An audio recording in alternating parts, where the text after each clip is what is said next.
The morning of May 8, 1900, dawned with an oppressive heat that seemed to press down on St. Louis like a heavy blanket soaked in sweat and frustration.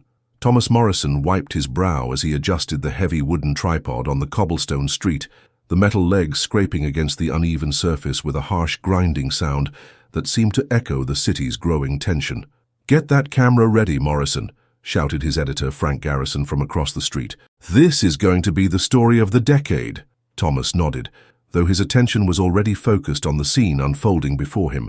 Hundreds of streetcar workers had gathered in front of the St. Louis Transit Company headquarters, their faces weathered by years of grueling labor, their clothes still bearing the stains of grease and coal dust from the car barns. The air buzzed with angry voices, creating a low rumble that seemed to vibrate through the very ground beneath his feet. "Fair wages. 8-hour days." The chant rose from the crowd like a battle cry, fists pumping in unison toward the imposing brick facade of the transit building. Thomas could see the company executives peering nervously from their second-floor windows, their pale faces stark against the dark glass. He ducked beneath the black cloth of his camera, squinting through the viewfinder as he composed the shot. The crowd stretched for 3 city blocks, a sea of flat caps and suspenders, determined faces turned toward their corporate overlords. This wasn't just about money. Thomas could feel the years of pent-up resentment radiating from the strikers like heat from a forge. "Morrison, are you getting this?" Frank's voice cut through the din. Thomas raised his hand to signal he was ready, then squeezed the rubber bulb that would trigger the shutter. The mechanical click seemed impossibly loud despite the surrounding chaos, and for a brief moment he captured not just an image, but a single frozen instant of American labor history in the making. As he moved to change the photographic plate, Thomas noticed something odd in his peripheral vision. There, standing perfectly still amid the constantly shifting crowd, was a man in workers' clothes. Unlike the other strikers who moved and shouted with passionate energy, this figure remained motionless, his gaze fixed not on the transit building, but directly at Thomas's camera. The man's face was gaunt, almost skeletal, with deep-set eyes that seemed to absorb light rather than reflect it. His work clothes appeared older, more worn than those of the other workers, as if they belonged to an earlier era. Thomas blinked, and when he looked again, the man had vanished into the crowd. "Strange," Thomas muttered to himself, shaking his head. The heat was probably playing tricks on his eyes. The crowd's energy continued to build as union leaders took turns addressing the gathered workers from an improvised platform constructed from wooden crates. Patrick O'Malley, the local head of the Amalgamated Street Railway Employees Union, stepped forward with his arms raised. "Brothers!" O'Malley's voice boomed across the assembly. "For too long we've been treated like machinery, expected to work 16-hour days for wages that won't feed our families. The company has grown fat on our sweat and blood while we struggle to put bread on our tables." The crowd roared its approval, and Thomas quickly prepared another shot. As he focused his lens on O'Malley's impassioned face, he caught sight of the mysterious figure again, this time positioned directly behind the union leader. The man's presence seemed to cast a shadow that was far too dark for the bright morning sun. Thomas's hands trembled slightly as he triggered the shutter. Something about that figure filled him with an inexplicable sense of dread, as if he were photographing not a man but something that shouldn't exist in the world of the living. "The transit company thinks they can break us," O'Malley continued, his fist striking the air. "But they've forgotten that this city runs on the strength of our backs and the determination of our spirits. We will not be moved." The cheers that erupted from the crowd seemed to shake the very buildings, and several windows in the transit headquarters slammed shut. Thomas could see police officers beginning to gather at the far end of the street, their brass buttons gleaming ominously in the sunlight. As Thomas packed his equipment, preparing to follow the story as it developed, he couldn't shake the image of that strange, gaunt figure from his mind. There was something deeply unsettling about the man's unwavering stare, something that suggested this strike might awaken forces far more dangerous than corporate greed or labor unrest. The St. Louis streetcar strike of 1900 had officially begun, but Thomas Morrison had no idea that he was about to document far more than a labor dispute. He was about to capture evidence of something that would challenge everything he believed about the boundary between the living and the dead. The red glow of the darkroom lantern cast eerie shadows across the walls of Thomas's cramped workspace in the basement of the Post-Dispatch building. The air was thick with the acrid smell of developing chemicals, and the constant drip of water from the makeshift sink created a rhythmic percussion that seemed to match his racing heartbeat. Thomas carefully lifted the first photographic plate from the developer solution, watching as the ghostly images slowly materialized on the glass surface like memories rising from the depths of time. The crowd scene began to take shape. The angry faces of the strikers, the imposing facade of the transit company building, the raised fist of Patrick O'Malley frozen in mid-gesture. But as the image became clearer, Thomas felt his breath catch in his throat. There, standing behind O'Malley with that same unnaturally still posture, was the gaunt figure he'd glimpsed during the rally. In the photograph, the man's presence was even more disturbing than it had been in person. His face seemed to absorb the surrounding light, creating a void-like darkness that made Thomas's eyes water just looking at it. "That's impossible," Thomas whispered, holding the plate closer to the dim red light. He distinctly remembered seeing the figure for only a brief moment, yet here in the photograph, the man appeared to have been standing there throughout the entire exposure. Thomas moved to the next plate, his hands trembling slightly as he lowered it into the developer. This photograph captured the early moments of the strike, when the workers were first gathering in front of the building. As the image emerged, Thomas's stomach lurched. The same figure stood at the edge of the crowd, but this time his position was different. Closer to the camera, his hollow eyes seeming to stare directly through the lens and into Thomas's soul. "Jesus Christ," Thomas muttered, nearly dropping the plate. He grabbed his magnifying glass and examined the image more closely. The man's clothing was definitely from an earlier era. The cut of his work shirt, the style of his suspenders, even his boots looked like they belonged to the 1880s rather than 1900. The basement door creaked open above, and footsteps echoed down the wooden stairs. "Morrison, how are those pictures coming along?" Frank Garrison's voice boomed through the narrow stairwell. "Almost finished, mister." "Garrison," Thomas called back, quickly moving the disturbing photographs to one side and focusing on developing the less controversial shots of the crowd and the union leaders. Frank's heavy footsteps reached the bottom of the stairs, and his bulky frame filled the doorway of the darkroom. "The whole city's talking about this strike. Word is the transit company's bringing in scabs from Chicago to break the line. This could get ugly fast." Thomas nodded, trying to appear focused on his work, while his mind raced with questions about the mysterious figure. "The workers seem pretty determined. I don't think they'll be easily intimidated." "Determined men can be dangerous men," Frank observed, peering over Thomas's shoulder at the developing photographs. "Make sure you're capturing the full story. The anger, the desperation, the potential for violence. Our readers need to understand what's at stake here." As Frank examined the images, Thomas watched his editor's face carefully, wondering if he would notice the strange figure. But Frank's attention seemed focused entirely on the crowd dynamics and the dramatic composition of the shots. "Excellent work, Morrison. These pictures tell a story that words alone couldn't capture." Frank selected several of the clearer photographs. "I want you back out there tomorrow morning. The real confrontation is just beginning." After Frank left, Thomas returned to the disturbing photographs, studying them under his magnifying glass with growing unease. In each image, the gaunt figure appeared in a different location, always watching, always still among the movement and chaos around him. But what truly chilled Thomas to the bone was the realization that in every photograph, the man seemed to be looking directly at the camera, as if he knew he was being observed and photographed. Thomas reached for his notebook and began sketching the figure's face from memory, trying to capture the distinctive features that seemed both familiar and impossible. The man's cheekbones were sharp enough to cut glass, his eyes were sunken deep into his skull, and there was something about his expression that suggested he had seen things that no living person should witness. As Thomas worked by the dim red light, the temperature in the darkroom seemed to drop several degrees. His breath began to mist in the suddenly frigid air, and the chemical odors were overwhelmed by a new smell, something metallic and organic, like blood mixed with coal dust.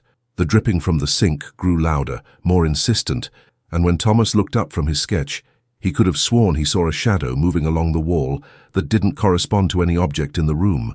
His hand instinctively reached for the oil lamp, but before he could brighten the light, the shadow vanished. Thomas gathered the photographs and his sketches, suddenly desperate to leave the oppressive atmosphere of the darkroom. As he climbed the stairs to the main floor of the newspaper building, he couldn't shake the feeling that he was being watched, not by the living, but by something that existed in the spaces between light and shadow, between past and present. The Saint. Louis' streetcar strike was entering its second day. But Thomas Morrison was beginning to suspect that the real story wasn't about labor disputes or corporate greed. It was about something far older and more sinister that had been awakened by the conflict, something that had been waiting in the shadows for exactly the right moment to make itself known. And Thomas was apparently the only one who could see it. The morning of May 10th brought with it an ominous change in the atmosphere of St. Louis. Dark clouds had gathered overnight, casting the city in a premature twilight that seemed to mirror the growing tension in the streets. Thomas Morrison arrived at the strike headquarters before dawn, his camera equipment weighing heavily on his shoulders, and his mind still troubled by the mysterious photographs from the previous day. The crowd had doubled in size since the strike began, but their mood had shifted from determined optimism to barely contained rage. Word had spread that the transit company was indeed bringing in strikebreakers from Chicago, men who would work for half the wages the local workers demanded. "Those company bastards think they can replace us with scabs," shouted a burly worker named Jake Sullivan, his face red with fury. "Well, they've got another thing coming." Thomas positioned his camera near the intersection of Market and 4th Streets, where the crowd was thickest. As he adjusted his lens, scanning the sea of angry faces, he felt his blood turn cold. There, standing motionless near a lamppost, was the gaunt figure from his photographs. This time, Thomas was certain he wasn't imagining things. The man stood perfectly still while everyone around him moved and gesticulated with passionate energy. His pale skin seemed almost luminescent against his dark work clothes, and his hollow eyes were fixed on something in the distance, or perhaps on something that existed beyond the visible world entirely. Thomas tried to approach the figure, but every time he moved in that direction, the crowd seemed to shift and block his path. It was as if the very fabric of reality was conspiring to keep him away from the mysterious stranger. A commotion near the transit building drew Thomas's attention back to his primary assignment. A group of well-dressed men in dark suits, clearly company executives, had emerged from the building under heavy police protection. The crowd's anger erupted into a deafening roar. "There they are, the bloodsuckers who've been stealing our wages." Patrick O'Malley's voice cut through the chaos as he pointed toward the executives. Thomas quickly prepared his camera, focusing on the dramatic confrontation developing before him. The police formed a protective barrier around the company men, their clubs drawn and ready. The strikers pressed forward, their faces twisted with years of accumulated resentment and frustration. "You can't hide behind your hired thugs forever," shouted Jake Sullivan, pushing toward the front of the crowd. "This city belongs to the working man." As Thomas triggered his shutter to capture the scene, he noticed something that made his hand shake. The gaunt figure had moved, somehow positioning himself directly between the police line and the advancing strikers. But none of the participants in the confrontation seemed to see him. They moved around his still form as if he were invisible, completely unaware of his presence. The tension reached a breaking point when one of the executives, a thin man with a waxed mustache, raised his hand and spoke in a voice dripping with condescension. "You men need to understand that your jobs depend on the company's profitability," he declared. "If you cannot work for fair wages, we will find others who can." The crowd exploded into violence. Rocks and bottles flew through the air, shattering windows and striking the police shields with sharp, crystalline sounds. The officers charged forward with their clubs raised, and the peaceful protest dissolved into a brutal melee. Thomas worked frantically to document the chaos, changing plates as quickly as his trembling hands would allow. Through his viewfinder, he watched in horror as Jake Sullivan was struck down by a police baton, blood streaming from a gash on his forehead. Women screamed, children cried, and the air filled with the sounds of breaking glass and splintering wood. But in the midst of all this violence and mayhem, the gaunt figure remained perfectly motionless. Thomas could see him clearly now, standing in the center of the riot, as if he existed in a different dimension entirely. The man's eyes reflected a terrible sadness, as if he had witnessed this same scene play out countless times before. A tear gas canister exploded near Thomas's position, filling the air with acrid smoke that burned his eyes and throat. As he struggled to protect his camera equipment while gasping for breath, he heard something that chilled him to his very core, the sound of children crying, but not the children who were present at the scene. These were different voices, older somehow, echoing from a different time and place. They seemed to be coming from the direction of the gaunt figure, as if the man were a conduit for the pain and suffering of the past. The riot continued for nearly 2 hours, before additional police reinforcements arrived to restore order. By the time the smoke cleared, 17 workers had been arrested, Dozens more were injured, and the street was littered with broken glass and blood-stained cobblestones. As Thomas packed his equipment with shaking hands, he looked around for the mysterious figure, but the man had vanished as completely as if he had never been there at all. Only Thomas's photographs would prove that he had witnessed something beyond the normal realm of human experience. Walking back toward the newspaper office, Thomas couldn't escape the growing certainty that the gaunt figure was somehow connected to the violence that was escalating throughout the city. It was as if his presence served as a catalyst for the darkest impulses of both the strikers and their opponents. The St. Louis streetcar strike was becoming something far more dangerous than a simple labor dispute. It was becoming a reckoning with forces that had been dormant for decades, waiting for the right moment to emerge from the shadows and claim their due. Thomas Morrison spent the entire night developing the photographs from the riot, his eyes burning from the chemical fumes and his mind reeling from what he discovered in the images. The gaunt figure appeared in every single photograph, always in impossible positions, always surrounded by an aura of darkness that seemed to absorb the light around him. In one particularly disturbing image, the man stood directly in the path of a charging police officer, yet the officer had somehow passed through the space without any apparent awareness of the figure's presence. In another, the figure's shadow fell in the wrong direction, as if cast by a light source that existed in a different realm entirely. Unable to sleep, Thomas decided to visit the St. Louis Public Library as soon as it opened. If this mysterious figure was connected to the city's past, there had to be some record of him in the historical archives. The morning sun struggled to penetrate the thick clouds that had settled over the city like a suffocating blanket. The streets were eerily quiet. Most of the streetcars remained idle in their barns, and many businesses had closed their doors rather than risk becoming targets of the escalating violence. Mrs. Eleanor Hartwell, the head librarian, was a stern woman in her 60s who had devoted her life to preserving St. Louis's history. She looked up from her cataloging work as Thomas approached her desk, his camera bag slung over his shoulder and dark circles under his eyes. "Mr. Morrison, isn't it? From the Post-Dispatch?" Her voice carried the crisp authority of someone accustomed to maintaining order in her domain. "I've been following your coverage of the strike. Quite dramatic photography." "Thank you, Mrs. Hartwell. I'm actually here on a research matter related to the strike. I'm looking for information about previous labor disputes involving streetcar workers in St. Louis." Mrs. Hartwell's expression sharpened with interest. "Ah, you're looking for historical context. Very wise. Most journalists focus only on the immediate crisis without understanding the deeper patterns." She gestured for him to follow her toward the back of the library. "The archives are this way." The library's basement archive was a maze of towering shelves filled with bound newspapers, city records, and historical documents. The air was thick with the musty smell of old paper and forgotten memories. Mrs. Hartwell lit several oil lamps to supplement the weak electric lighting, casting dancing shadows on the walls. "Here we have the labor records dating back to 1870, she explained, pulling a heavy leather-bound volume from a high shelf. There was significant unrest among transport workers throughout the 1880s, several strikes, some quite violent. Thomas opened the volume and began scanning the entries, his heart racing as he searched for any mention of mysterious figures or unexplained phenomena. Most of the records were routine: wage disputes, working condition complaints, union organizing efforts. But then he found something that made his blood run cold.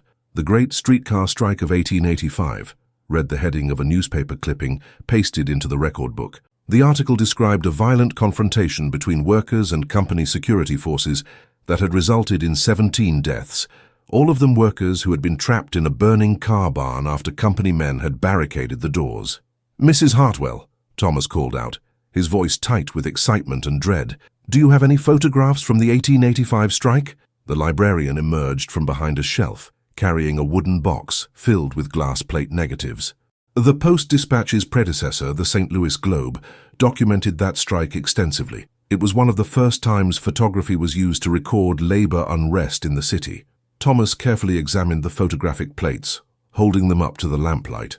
The images showed scenes remarkably similar to what he had witnessed over the past 2 days: angry crowds, police confrontations, and the desperate faces of workers fighting for their dignity. But in the background of one photograph, standing perfectly still while chaos erupted around him, was a figure that Thomas recognized immediately. The same gaunt face, the same hollow eyes, the same impossibly dark clothing. The man looked exactly as he had in Thomas's photographs, unchanged by the passage of 15 years. "Mrs. Hartwell," Thomas said, his voice barely above a whisper, "do you know who this man is?" He pointed to the figure in the 1885 photograph. The librarian adjusted her spectacles and leaned in to examine the image more closely. For a long moment she stared at the photograph with a puzzled expression. "I'm not sure I know who you mean, Mr. Morrison. Which figure are you referring to?" Thomas felt his heart skip a beat. "This man here, standing behind the crowd, he's wearing work clothes and has very distinctive features." Mrs. Hartwell looked again, then shook her head slowly. "I'm afraid I don't see anyone matching that description. Perhaps the lighting is playing tricks on your eyes."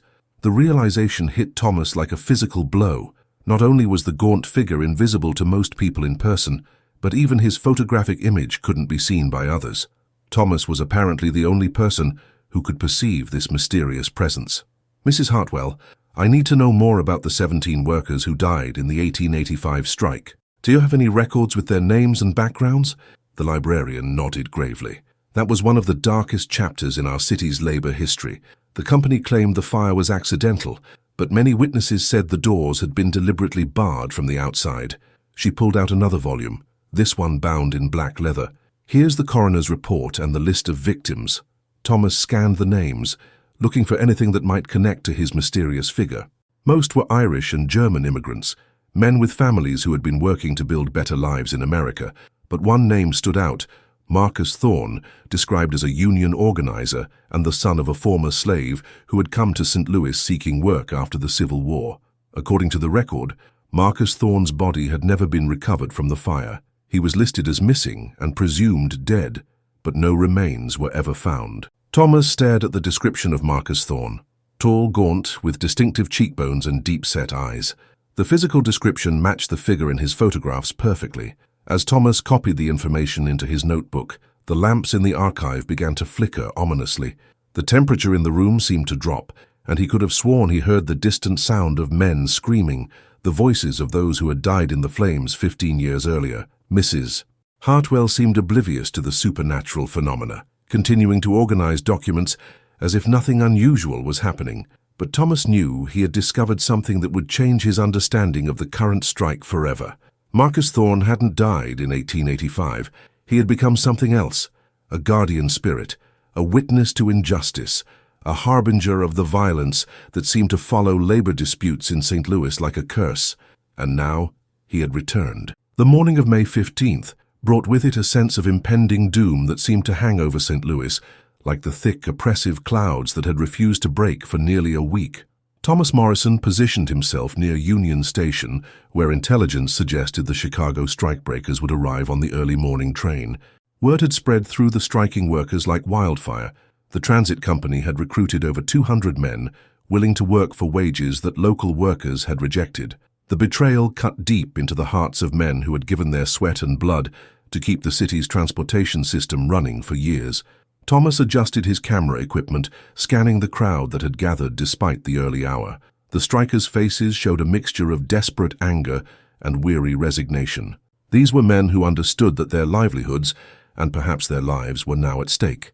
Patrick O'Malley stood on an improvised platform constructed from wooden crates, his usually commanding voice strained with exhaustion and fury. "Brothers, today we face the ultimate test of our solidarity. These scabs from Chicago think they can steal the bread from our children's mouths." The crowd's response was immediate and thunderous, but Thomas noticed something that chilled him to the bone. Standing perfectly still at the edge of the gathering was Marcus Thorne, or whatever the gaunt figure had become in the 15 years since his disappearance. This time, Thomas was determined to approach the mysterious presence directly. He began working his way through the crowd, his camera equipment making the journey slow and cumbersome.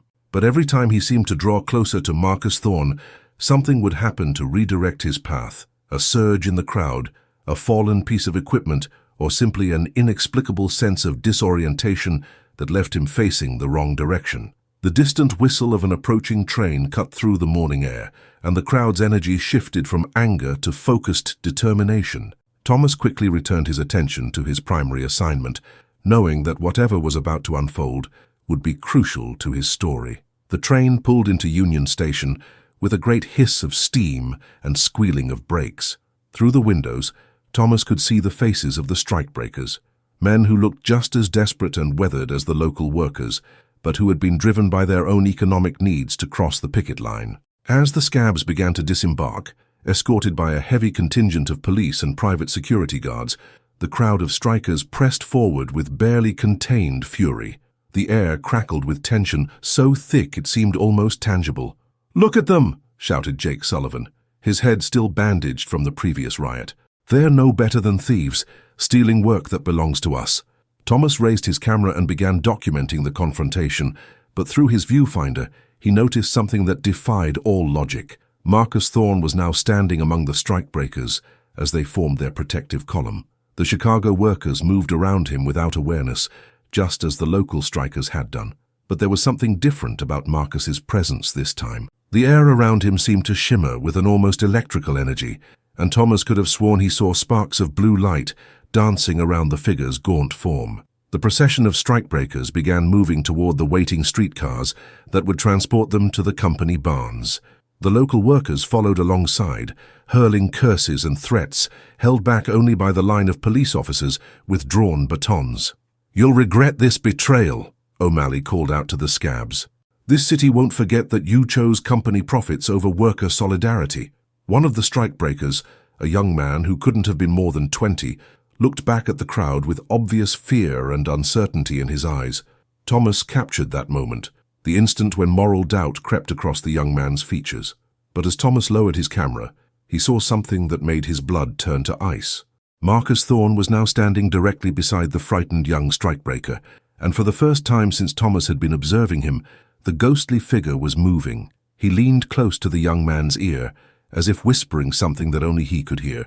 The young strikebreaker suddenly stopped walking, his face going pale as death. He looked around wildly, as if trying to identify the source of whatever he had heard, then broke away from the group and began running back toward the train station. "I can't do this," he shouted over his shoulder. "Something's not right here. Something terrible is going to happen." The other scabs watched their colleague flee with growing unease, and several more began to look around nervously, as if sensing a presence they couldn't identify. Marcus Thorne moved among them like a wolf stalking sheep, his spectral form weaving between the living men. Each person he approached seemed to experience the same supernatural warning. Their faces would pale, their steps would falter, and a look of inexplicable dread would creep into their eyes. Within minutes, nearly a quarter of the strikebreakers had abandoned their escort and were running back toward the station, their courage shattered by whatever otherworldly message Marcus Thorne had delivered. "What the hell is happening to these men?" demanded Captain Murphy, the police officer in charge of the security detail. "They look like they've seen a ghost." Thomas felt a chill run down his spine at the captain's unintentionally accurate observation. That was exactly what they had seen, a ghost who remembered the price of betraying worker solidarity. The remaining strikebreakers were hustled into the waiting streetcars with obvious haste, but their faces showed the strain of men who knew they were walking into something far more dangerous than a simple labor dispute. As the cars pulled away from the station, Thomas could see Marcus Thorne standing motionless on the platform, his hollow eyes following the vehicles as they disappeared into the grey morning light. The message was clear. Marcus Thorne had not returned from whatever realm he now inhabited to be a passive observer. He had come back to ensure that the betrayal and violence of 1885 would not be repeated without consequence. Thomas packed his equipment with trembling hands, knowing that he had witnessed only the beginning of a supernatural reckoning that would test the very fabric of reality in St. Louis. The dead, it seemed, had their own methods of settling labor disputes. Thomas Morrison barely slept that night, his mind consumed by the supernatural events he had witnessed at Union Station.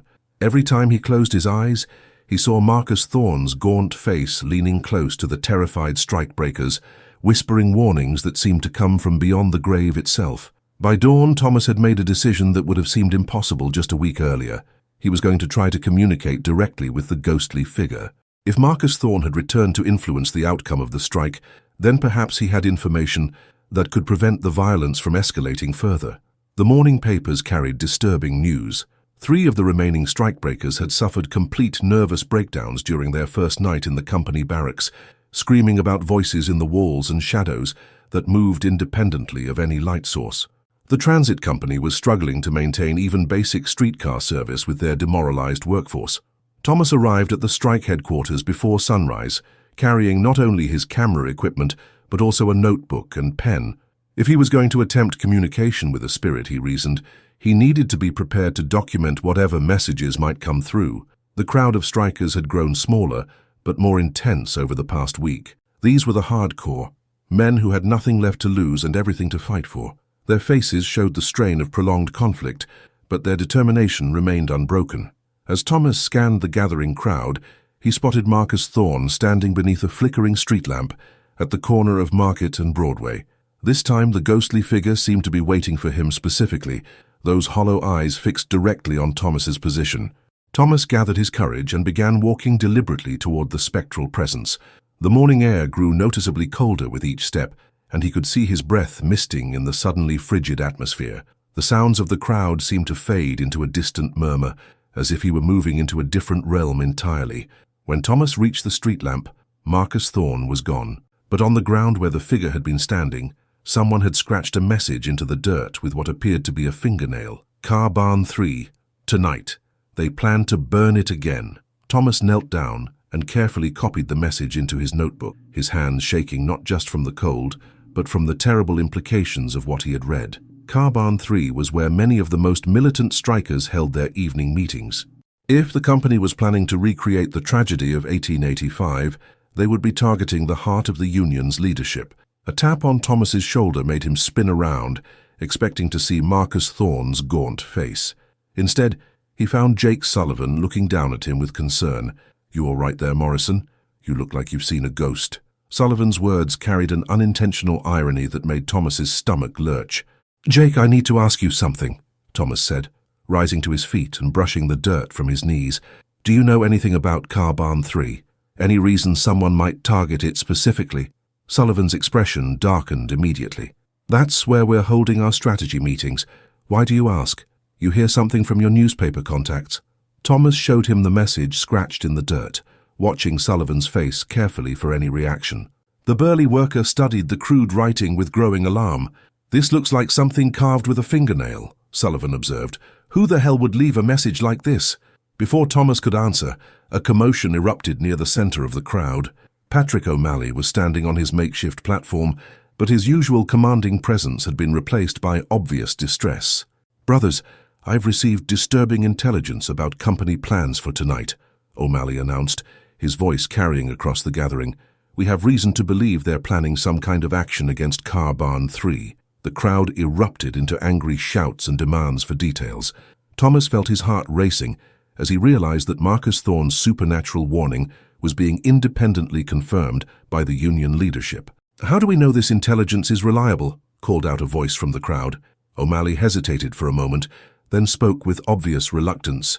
"The source is unusual. Someone left a message at my boarding house last night, slipped under my door while I was sleeping. The handwriting was strange, like it had been carved rather than written." Thomas exchanged glances with Jake Sullivan, both men understanding that they had witnessed something far beyond normal human experience. Somehow Marcus Thorne was communicating with multiple people, warning them of the danger that was approaching. Throughout the day, similar messages appeared throughout the strike zone. Workers found warnings scratched into walls, carved into fence posts, and even burned into wooden surfaces as if by an invisible hand. The messages were always brief, but specific. "They come at midnight. Barricade the doors. Remember 1885. As evening approached, Thomas positioned himself across the street from Car Barn 3, his camera ready to document whatever unfolded. The massive brick building housed dozens of streetcars and served as both a maintenance facility and meeting place for the Union. If the company was planning to recreate the tragedy of 15 years earlier, this would be the logical target. The strikers had taken Marcus Thorne's warnings seriously. Armed men patrolled the perimeter of the building, and additional guards had been posted at all entrances. Someone had even arranged for buckets of sand and water to be placed strategically around the structure, a precaution that would have seemed excessive just days earlier. As the clock struck 11, Thomas saw movement in the shadows across the street. A group of men in dark clothing were approaching the car barn, carrying what appeared to be containers of kerosene or gasoline. They moved with the practiced stealth of men accustomed to violence, but they seemed unaware that their approach had been anticipated. Standing motionless among the company saboteurs, visible only to Thomas's eyes, was Marcus Thorne. The ghostly figure raised his arm and pointed directly at the hidden guards, as if directing their attention to the approaching threat. The confrontation that followed was swift and decisive. The Union guards, forewarned by supernatural intelligence, surrounded the would-be arsonists before they could reach their target. No shots were fired, no violence erupted. The company men found themselves captured and disarmed before they could strike a match. As Thomas documented the arrest of the saboteurs, he caught sight of Marcus Thorne one last time that night. The spectral figure stood in the doorway of car barn 3, and for the first time since Thomas had been observing him, Marcus Thorne seemed to smile, an expression of grim satisfaction from beyond the grave. The message was clear. The dead would not allow history to repeat itself, not while they retained the power to intervene from whatever realm they now inhabited. The arrest of the company's saboteurs sent shockwaves through St. Louis that reverberated far beyond the strike zone. Thomas Morrison's photographs of the captured arsonists, their faces twisted with guilt and fear, dominated the front page of the Post-Dispatch and were picked up by newspapers across the country. But for Thomas, the most disturbing aspect of the story wasn't what had been prevented, it was the growing realization that Marcus Thorne's supernatural interventions were escalating in both frequency and intensity. 3 days after the failed arson attempt, Thomas received an urgent summons to meet with Frank Garrison in the editor's private office. When he arrived, he found his boss pacing behind his desk like a caged animal, his usually composed demeanor replaced by obvious agitation. "Morrison, I need you to explain something to me," Frank said without preamble, gesturing toward a stack of photographs spread across his desk. "These pictures you've been taking, there's something in them that doesn't make sense." Thomas felt his blood turn cold as he recognized the images, his photographs from the past week, including several that clearly showed Marcus Thorne's ghostly presence among the crowds. "I don't understand what you mean, Mr. Garrison," Thomas replied carefully, hoping his voice didn't betray the terror growing in his chest. Frank picked up one of the photographs and held it toward the window, studying it intently in the natural light. "There are shadows in these images that don't correspond to any visible objects. Look here and here, areas of darkness that seem to absorb light rather than reflect it." Thomas examined the photograph, seeing Marcus Thorne's unmistakable form standing among a group of strikers. But clearly, Frank was seeing only the inexplicable shadows and areas of darkness that surrounded the spectral figure. "Perhaps it's a problem with the developing chemicals," Thomas suggested weakly. "The heat has been affecting the quality of the solutions." Frank shook his head grimly. "That's what I thought at first, but I had our other photographers examine their work from the same locations, using the same chemicals. Their images are perfectly normal. Whatever is causing these anomalies appears only in your photographs." Before Thomas could respond, the office door burst open and Jake Sullivan stumbled inside, his face pale with exhaustion and his clothes disheveled. The burly striker looked like a man who had been running from something terrible. "Mr. Garrison, I need to speak with Morrison immediately," Sullivan gasped, his breath coming in short, panicked bursts. "Something's happening that ain't natural. Something that's going to drive us all mad if we don't find a way to stop it." Frank looked back and forth between the two men, clearly sensing that he was witnessing something significant, but unable to grasp its full implications. "What are you talking about, Sullivan?" Thomas asked, though he suspected he already knew the answer. "It's the dreams," Sullivan replied, slumping into a chair as if his legs could no longer support him. "Every man in the Union is having the same dream, night after night. We're all seeing the same thing. The fire at the car barn in 1885, the men trapped inside, screaming as they burn." Thomas felt the room spinning around him as Sullivan continued his account. "But here's the thing that's driving us all to the edge of madness. In the dreams, we can see inside the burning building. We can see the faces of the men who died, and one of them keeps pointing at us, like he's trying to tell us something important." "Describe this man," Thomas whispered, already knowing what Sullivan would say. "Tall, gaunt, with eyes that look like they've seen hell itself. He doesn't burn in the fire like the others.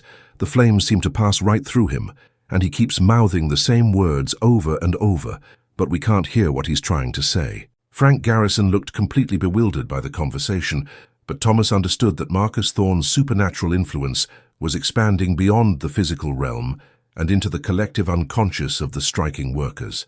"Sullivan, has anyone tried to research the identity of this figure from the dreams?" "That's why I'm here," Sullivan replied, pulling a crumpled piece of paper from his pocket. "Some of the older workers, men who were around during the 1885 strike, They remember stories about a union organizer named Marcus Thorne, said he was trying to expose some kind of conspiracy between the company and the city officials. Thomas's heart raced as Sullivan continued. According to the stories, Thorne had discovered that the 1885 fire wasn't an accident. He had evidence that the company executives had planned it deliberately to break the union and terrorize the workers into submission.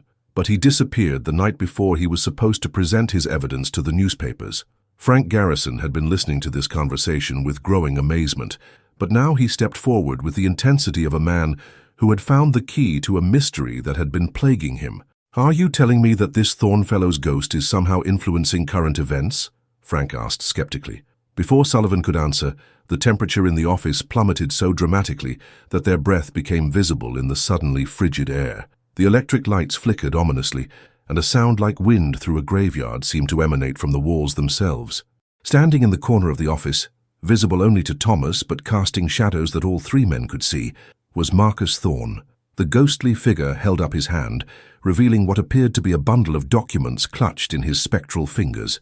As they watched in stunned silence, the papers began to materialize on Frank's desk. Actual physical documents that seemed to emerge from the otherworldly realm that Marcus Thorne now inhabited. Thomas approached the desk with trembling hands and examined the papers. They were company memoranda, financial records, and correspondence between transit company executives and city officials, evidence of the conspiracy that Marcus Thorne had died trying to expose 15 years earlier. "My God," Frank whispered, scanning the documents. "These prove that the company has been manipulating city contracts, bribing officials, and systematically undermining worker safety for decades." The implications were staggering.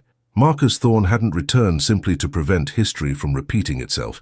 He had returned to finally deliver the evidence that would expose the corruption at the heart of St. Louis's power structure. But as Thomas looked up from the supernatural evidence, he realized that Marcus Thorne's hollow eyes now held a different expression, not satisfaction, but warning. The ghostly figure pointed toward the window, where the sound of approaching footsteps could be heard on the stairs, leading to the newspaper office. The company's desperation was about to reach a new and dangerous level. The footsteps on the stairs grew louder and more deliberate, accompanied by the sound of multiple voices, speaking in hushed, urgent tones. Frank Garrison quickly gathered the supernatural evidence from his desk, his journalistic instincts overriding his bewilderment at the impossible circumstances of their discovery. "Hide these documents," he whispered to Thomas, shoving the papers into a leather portfolio. "If what we've just witnessed is real, then these records could bring down some of the most powerful men in Missouri." Jake Sullivan had moved to the window and was peering down at the street below. His face grew pale as he observed the scene unfolding outside the Post-Dispatch building. "There are at least 20 men down there," he reported grimly. "Some are company security, but I recognize others. They're Pinkerton agents, the kind the bosses hire when they want to send a message that can't be misunderstood." Thomas felt the temperature in the room continue to drop as Marcus Thorne's spectral presence intensified. The ghostly figure moved toward the door, positioning himself as if preparing to defend the three living men from whatever threat was approaching. A sharp knock echoed through the office, followed by a voice that carried the cold authority of wealth and power. "Mr. Garrison, this is Charles Whitman, legal counsel for the St. Louis Transit Company. We need to speak with you immediately regarding certain stolen property that may be in your possession." Frank looked at Thomas and Sullivan, his expression showing the grim determination of a man who understood that his newspaper, and possibly his life, was now at stake. "Gentlemen, I believe we have perhaps 30 seconds before they break down that door," Frank said quietly. "Morrison, is there another way out of this building?" Thomas nodded toward a narrow door at the back of the office. "There's a service stairway that leads to the basement. From there we can reach the alley behind the building." But as they began moving toward the escape route, the knocking on the door became more insistent, accompanied by the sound of men positioning themselves in the hallway outside. "Mr. Garrison, we know you're in there. We have witnesses who saw certain documents being passed to your newspaper through irregular channels. Those documents are company property, obtained through criminal means."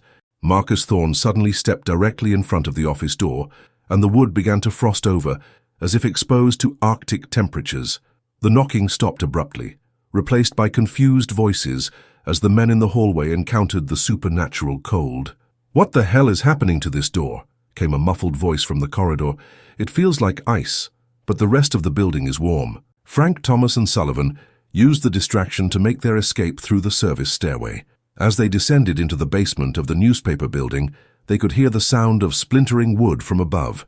The company men had apparently found tools to break through the mysteriously frozen door. The basement was a maze of printing equipment, paper storage, and machinery that rumbled constantly as the presses prepared the next day's edition.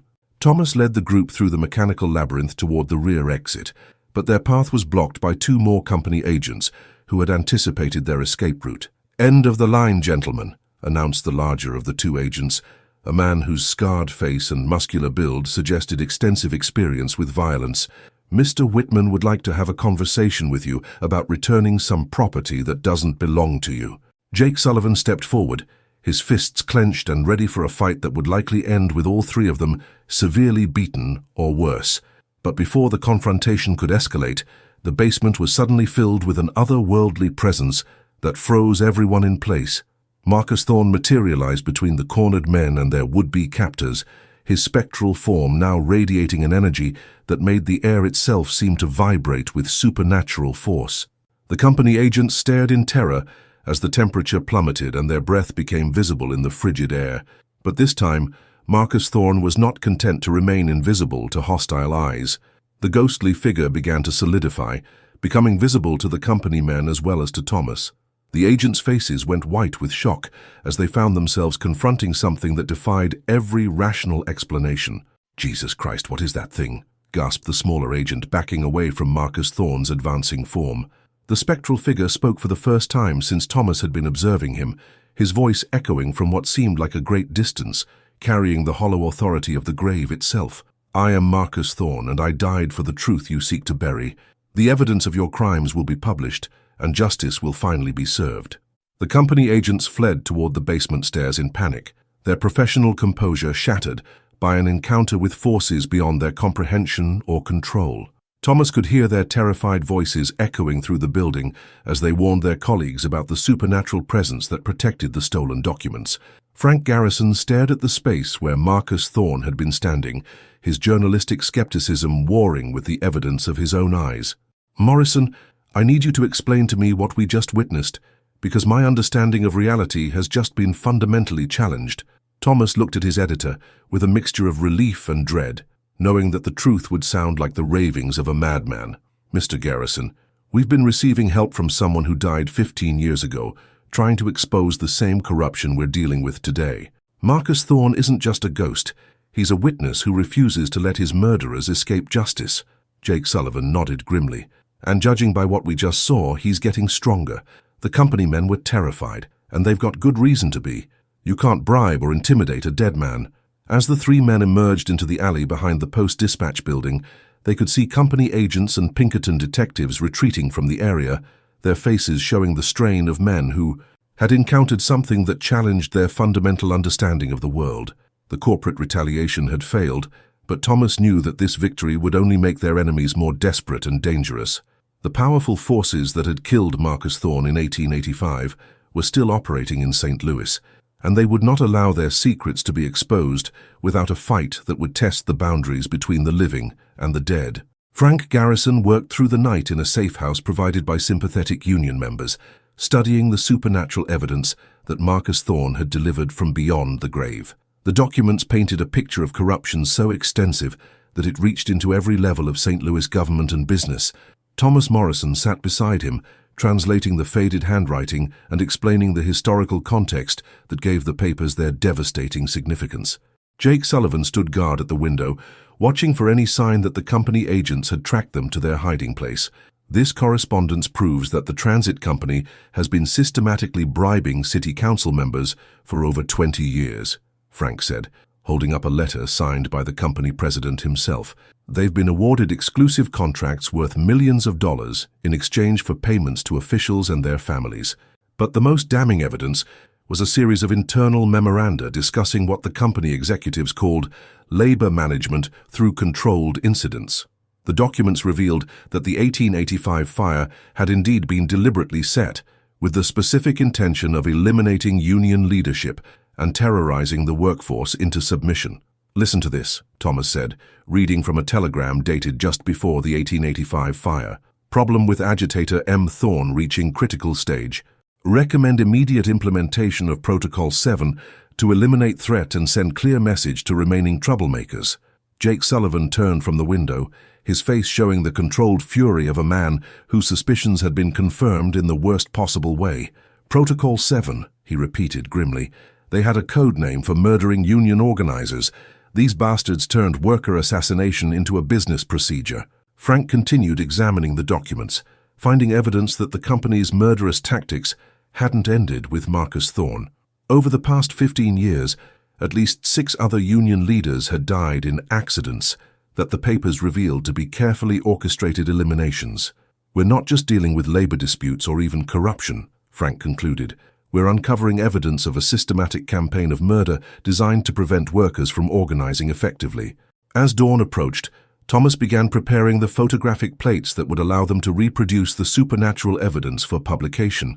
But, as he worked in the improvised darkroom they had set up in the basement, he became aware of Marcus Thorne's presence once again. The spectral figure materialized beside the developing trays, his hollow eyes reflecting a mixture of satisfaction and urgent warning. "The truth will be published," Marcus Thorne spoke, his voice carrying the distant echo of the grave. "But they will not surrender their power without attempting to silence you permanently. The same men who ordered my death 15 years ago still control this city." Thomas nodded, understanding that exposure of the evidence would mark all 3 of them for elimination. "Who are they? Who gave the orders?"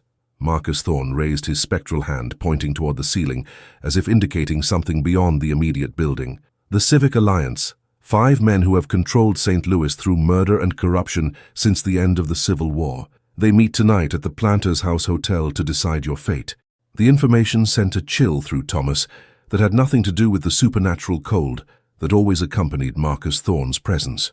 The Planters House Hotel was where the city's most powerful elite gathered for their private councils, making decisions that affected thousands of lives while remaining completely unaccountable to the public. When Thomas returned to the main room and shared Marcus Thorne's warning, Frank Garrison's expression hardened with the determination of a journalist who had found the story of his lifetime. "Then we publish immediately, before they have a chance to stop us," Frank declared. "Jake, how many men can the Union gather for protection?" "Every striker in the city, plus their families and friends," Sullivan replied without hesitation. "Once this story breaks, every working man in St.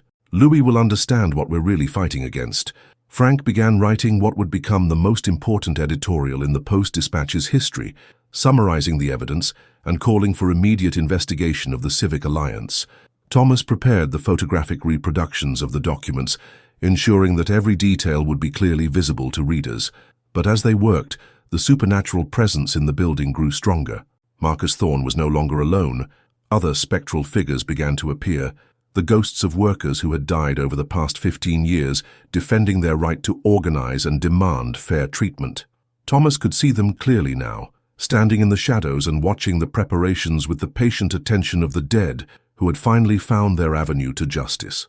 They were of all ages and backgrounds, united only by their violent deaths at the hands of the Civic Alliance's assassins. "How many of them are there?" Frank asked, somehow sensing the supernatural gathering even though he couldn't see the ghostly figures directly. "Dozens," Thomas replied, his voice filled with awe and horror. "Every union organizer, every strike leader, every worker who got too close to the truth. They've all been waiting for this moment." As the first edition of the exposé was prepared for the printing presses, Marcus Thorne approached Thomas one final time. The ghostly figure's expression had changed, showing something that might have been peace mixed with grim anticipation. "The truth will spread like wildfire through the city," Marcus Thorne said. "But remember, exposure is only the beginning. The real battle for justice starts when the living choose to act on what the dead have revealed." The presses began to roll, and thousands of copies of the most explosive newspaper story in St. Louis history started flowing into the streets. By noon, every newsstand in the city would carry the evidence that would topple the corrupt empire that had ruled through murder and intimidation for decades. But Thomas Morrison knew that Marcus Thorne's warning was accurate. The Civic Alliance would not surrender their power without a fight that would test whether the living had the courage to honor the sacrifices of the dead. By 10 o'clock in the morning, the streets of St. Louis erupted into chaos unlike anything the city had witnessed since the Civil War. The Post-Dispatch exposé spread through the neighborhoods like wildfire, passed from hand to hand as workers, shopkeepers, and ordinary citizens absorbed the devastating evidence of 15 years of systematic murder and corruption. Thomas Morrison positioned himself at the corner of 4th and Market Streets, documenting the city's awakening with his camera as crowds gathered around every newsstand and public building.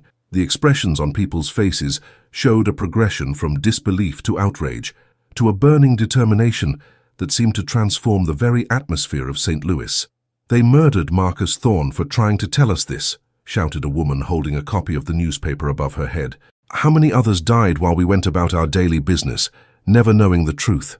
Jake Sullivan had organized groups of union members to distribute copies of the paper throughout the industrial districts, ensuring that every worker in the city would have access to the evidence. But the story's impact reached far beyond the striking Streetcar employees. It touched every person who had ever wondered why certain civic leaders seemed untouchable, why certain businesses always received the i.e. most lucrative contracts, why reformers and activists had a tendency to die in accidents.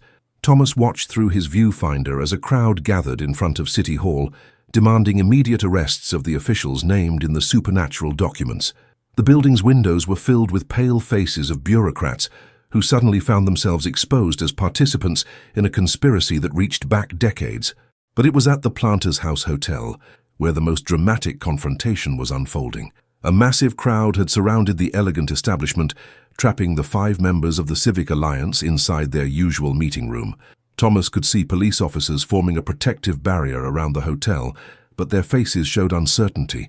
They weren't sure whether they were protecting the city's leaders or holding them for the justice that was being demanded by thousands of citizens. As Thomas moved through the crowd, documenting the historic uprising, he became aware of Marcus Thorne's presence once again. The ghostly figure stood at the edge of the throng, no longer hiding in shadows, but clearly visible to anyone who looked in his direction. "My God, do you see him?" gasped an elderly woman standing nearby. "That's Marcus Thorne himself. He's come back to see justice finally served." Thomas realized that Marcus Thorne's supernatural power had grown so strong that he was now visible to everyone, not just those with special sensitivity to the otherworld. The ghostly figure had become a rallying point for the crowd's demand for accountability. Inside the hotel, the 5 members of the Civic Alliance were discovering that their traditional methods of control no longer worked. Bribery was useless when the evidence of their crimes was spread across the front page of every newspaper.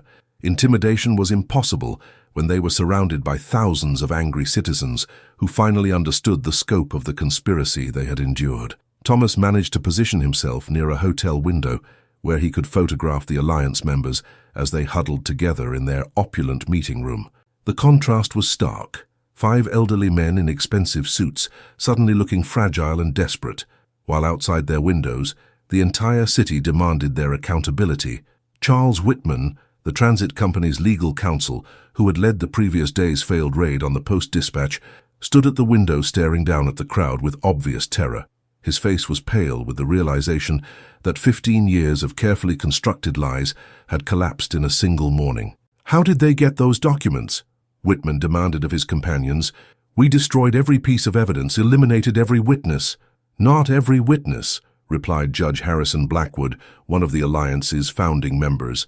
His voice carried the weight of a man who understood that his crimes had finally caught up with him. "Marcus Thorne is standing down there in that crowd, and he's brought the evidence we thought died with him." Through the hotel window, the Alliance members could see Marcus Thorne clearly now, his spectral form radiating an energy that seemed to charge the very air around him. The ghostly figure raised his arm and pointed directly at their window, as if personally delivering an indictment from beyond the grave. The crowd's chanting grew louder and more focused. "Justice for Marcus Thorne! Justice for all the murdered workers! No more corruption! No more lies!" Thomas captured the moment when Judge Blackwood stepped back from the window, his face showing the collapse of a man who had spent decades believing himself to be above the law. The supernatural evidence that Marcus Thorne had delivered wasn't just exposing their crimes, it was proving that justice could reach beyond death itself. But even as the city celebrated this long-overdue exposure of corruption, Thomas noticed something troubling in Marcus Thorne's spectral appearance. The ghostly figure was beginning to fade slightly, as if the enormous energy required to manifest physically and deliver the evidence was taking its toll on whatever force allowed him to exist between worlds. A new concern began to form in Thomas's mind. What would happen to Marcus Thorne once his mission of justice was complete? Would he finally find the peace that had been denied to him for 15 years, or would his supernatural existence simply fade away now that the truth had been revealed? The answer to that question would determine not just the fate of a ghost, but the future of justice in St. Louis.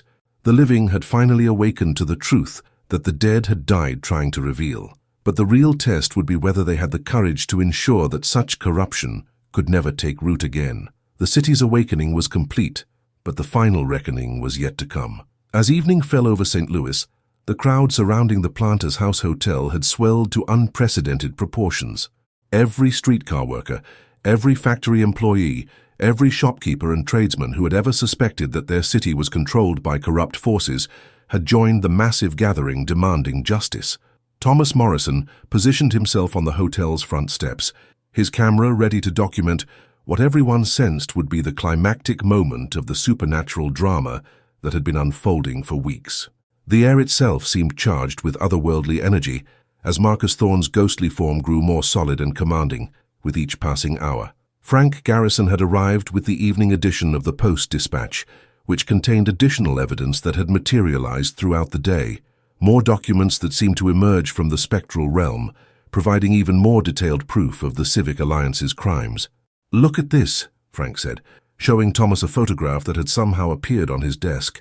"This shows the actual moment when company agents barricaded the doors of the car barn in 1885. You can see Marcus Thorne trying to escape, but they're holding the doors shut from the outside." The photograph was impossible. It had been taken from inside the burning building, showing events that no living photographer could have documented.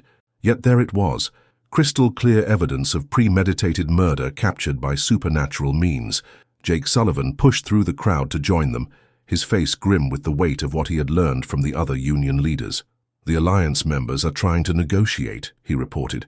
"They're offering to resign from their positions and pay reparations to the families of workers they've had killed. But they want guarantees that they won't face criminal prosecution." The crowd's response to this news was immediate and thunderous. 15 years of systematic murder could not be resolved with resignations and money. The people of St. Louis demanded real justice, the kind that could only be delivered through the courts and proper legal proceedings. Marcus Thorne moved to the center of the crowd, his spectral form now radiating an energy that made the air shimmer like heat waves rising from summer pavement. When he spoke, his voice carried across the gathering with supernatural clarity, reaching every person assembled in the square. "For 15 years, I have waited in the realm between life and death for this moment of reckoning. The men who ordered my murder believed that death would silence the truth forever. They were wrong." The ghostly figure raised his arm, pointing toward the hotel windows where the Alliance members could be seen, huddled in their meeting room. "Charles Whitman ordered the fire that killed me and 16 other workers. Judge Harrison Blackwood provided the legal protection that allowed these murders to continue. Senator Marcus Webb used his political influence to cover up the evidence. Banker Theodore Ashford provided the financing for assassination campaigns. And Transit Company President William Crenshaw gave the direct orders for worker elimination." As Marcus Thorne named each member of the conspiracy, Thomas captured their faces through the hotel windows with his camera. The 5 men looked like they had aged years in a single day, their faces showing the strain of men who had finally run out of places to hide. "But justice delayed is not justice denied," Marcus Thorne continued, his spectral voice growing stronger. "The evidence of their crimes has been preserved beyond their power to destroy it. The dead remember what the living choose to forget." The hotel doors suddenly burst open, and the 5 Alliance members emerged under heavy police guard. But instead of being escorted to safety, they were being led toward a paddy wagon that would transport them to the city jail. The overwhelming evidence and public pressure had finally forced the authorities to act. As Charles Whitman was pushed toward the police wagon, he looked directly at Marcus Thorne with a mixture of fear and desperate defiance. "You're dead," Whitman screamed. "The dead can't testify in court. The dead can't press charges." Marcus Thorne moved closer to his murderer, his ghostly form becoming so solid and present that he cast a clear shadow in the gaslight. "The dead can do something far more powerful than testify," the spectral figure replied. "The dead can ensure that the truth survives forever, beyond the reach of corruption or intimidation." As the Alliance members were loaded into the police wagon, something extraordinary began to happen. The other ghostly figures that Thomas had been seeing, the spirits of workers who had been murdered over the past 15 years, began to materialize around Marcus Thorne, becoming visible to the entire crowd. Dozens of spectral forms stood in silent witness as their killers were finally taken into custody. Each ghost bore the marks of how they had died. Some showed signs of workplace accidents, others had clearly been beaten or poisoned, but all of them radiated the same sense of patient justice finally being served. The crowd fell silent as they found themselves in the presence of the supernatural army that had been fighting for justice from beyond the grave. These were not terrifying apparitions, but the spirits of ordinary workers who had refused to let their murders go unpunished. Thomas documented this unprecedented gathering of the living and the dead, knowing that his photographs would provide evidence of events that challenged every assumption about the relationship between mortality and justice. As the police wagon disappeared into the night, carrying the Alliance members toward trials that would expose decades of corruption, Marcus Thorne turned to address the crowd one final time. "The truth has been revealed, and justice will be served by the living courts of law. My mission in this realm is complete."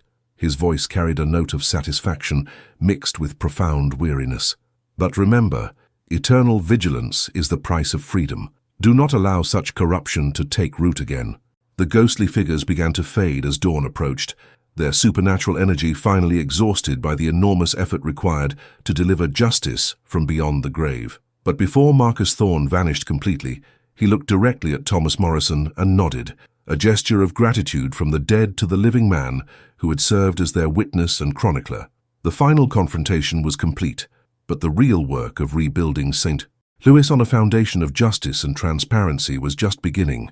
6 months after the supernatural revelations that shook St. Louis to its foundations, Thomas Morrison stood in the courthouse where the trials of the Civic Alliance members had finally concluded. The October air carried the crisp promise of winter, but for the first time in years, the city felt cleansed of the oppressive atmosphere that had hung over it like a curse. All 5 members of the conspiracy had been convicted on multiple counts of murder, conspiracy, and corruption. Charles Whitman received a life sentence for ordering the deaths of Marcus Thorne and 16 other workers. Judge Harrison Blackwood was stripped of his position and sentenced to 20 years in prison. The others received sentences ranging from 10 to 15 years, their vast fortunes seized to provide compensation to the families of their victims. But more importantly, the entire structure of corruption that had controlled St. Louis for decades had been dismantled. New city officials, elected in emergency sessions, had implemented reforms that would prevent such concentrated power from ever again being used to murder and intimidate working people. The streetcar strike had ended in complete victory for the workers, with the transit company agreeing to all of their demands and providing additional compensation for the years of exploitation they had endured. Jake Sullivan had been elected as the new head of the expanded Streetcar Workers Union, and he had used his position to establish a memorial fund for families of workers who had died fighting for their rights. Thomas walked through the courthouse lobby, carrying a leather portfolio containing his final photographs of the trials.